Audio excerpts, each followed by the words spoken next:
Hi అండి, నమస్తే. ఈరోజు క్యాప్సికమ్ టమాటో కర్రీ చేస్తున్నాను. ఇది రొట్టెలు, చపాతీ, రైస్లోకి చాలా బాగుంటుందండి. ఈ క్యాప్సికంలో హెల్త్ బెనిఫిట్స్ చాలా ఎక్కువగా ఉంటాయి. దీంట్లో పోషకాలు ఎక్కువ, క్యాలరీస్ తక్కువగా ఉంటాయండి.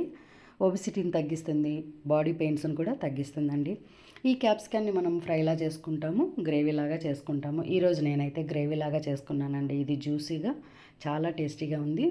అలాగే మేము ఈరోజు జొన్న రొట్టెతో తీసుకుంటున్నామండి. ఇక్కడ నేను అరకిలో క్యాప్సికాన్ని శుభ్రంగా కడిగేసి పెట్టుకున్నాను. ఇప్పుడు వీటిని చిన్న ముక్కలుగా కట్ చేసుకుందాము. నేను ఈ క్యాప్సికాన్ని క్యూబ్స్ లాగా కట్ చేసుకున్నానండి. స్టవ్ మీద కడాయి పెట్టేసుకుందాము. దీంట్లో తగినంత నూనె వేసుకోవాలి. నూనె వేడెక్కిన తర్వాత జీలకర్ర, ఆవాలు, ఎండుమిరపకాయలు వేసి చిటపట్లాడిన తర్వాత ఉల్లిపాయ ముక్కలు వేసుకోవాలి. ఇవి చాలా చిన్నగా తరుక్కోవాలండి. ఇక్కడ నేను 1/2 కిలో క్యాప్సికానికి 2 పెద్ద ఉల్లిపాయలని చిన్న ముక్కలుగా కట్ చేసి వేసుకున్నాను. ఇవి రంగు మారే వరకు వేయించుకోవాలి. దీంట్లో కొద్దిగా కరివేపాకు వేసుకొని కలిపేసుకోవాలి. ఇప్పుడు ఉల్లిపాయలు రంగు మారి బ్రౌన్ కలర్లోకి వచ్చేసాయండి. దీంట్లో 1 టీ స్పూను అల్లం వెల్లుల్లి ముద్ద వేద్దాము. ఈ అల్లం వెల్లుల్లి ముద్దని బాగా కలిపేసుకొని పచ్చివాసన పోయే వరకు వేగనివ్వాలి.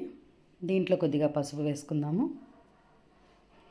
అలాగే ధనియాల పొడి, కొద్దిగా జీలకర్ర పొడి, గరం మసాలా, కొద్దిగా ఉప్పు. ఈ మసాలాలన్నీ బాగా కలిపేసి నూనెలో బాగా వేగనివ్వాలి. ఇవన్నీ వేగిన తర్వాత దీంట్లో 1 కప్పు టమాటో గుజ్జు వేసుకోవాలండి. ఇక్కడ నేను 4 పెద్ద టమాటోలు తీసుకొని మిక్సీలో వేసి మెత్తని పేస్ట్లా చేసుకున్నాను. ఇప్పుడు ఈ టమాటో గుజ్జుని బాగా ఉడికించుకోవాలండి. దీంట్లో నుంచి ఆయిల్ బయటకు వచ్చే వరకు బాగా ఉడకనివ్వాలి.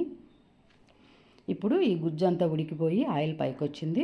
దీంట్లో క్యాప్సికమ్ ముక్కలు వేసుకుందాము. ఈ క్యాప్సికమ్ ముక్కలన్నీ వేసి ఈ మసాలాలో బాగా కలిపేసుకోవాలి. ఈ మసాలా అంతా ముక్కలకి బాగా పట్టాలండి. ఇప్పుడు మనము కూరకు సరిపోయేంత కారం వేసుకుందాము. ఇక్కడ నేను 2 టీ స్పూన్ల కారం పొడి వేస్తున్నాను. ఇప్పుడు దీన్నంతా బాగా కలిపేసుకోవాలండి. ఈ కారం అడుగు పడతా ఉంటుంది. దీంట్లోకి 2 కప్పుల నీళ్లు వేసుకోవాలి. ఇప్పుడు దీంట్లో నీళ్లు వేసుకుందాము. ఇలా చిన్న కప్పుతో ఒక 2 కప్పులు వేసుకుంటే సరిపోతుందండి. ఇప్పుడు ప్లేట్ పెట్టి 10 నిమిషాలు మీడియం ఫ్లేమ్ పైన బాగా ఉడకనివ్వాలి. మధ్యలో కలుపుతూ ఉండాలండి. ఇప్పుడు నీరంతా తగ్గి గ్రేవీ చిక్కబడింది. చివరిగా కొత్తిమీర, కరివేపాకు వేసుకుందాము. అంతే అండి, చాలా టేస్టీగా ఉండే క్యాప్సికమ్ టమాటో కర్రీ తయారైంది. ఇది డయాబెటీస్ పేషెంట్లకు చాలా మంచిదండి. కంటి చూపును పెంచుతుంది.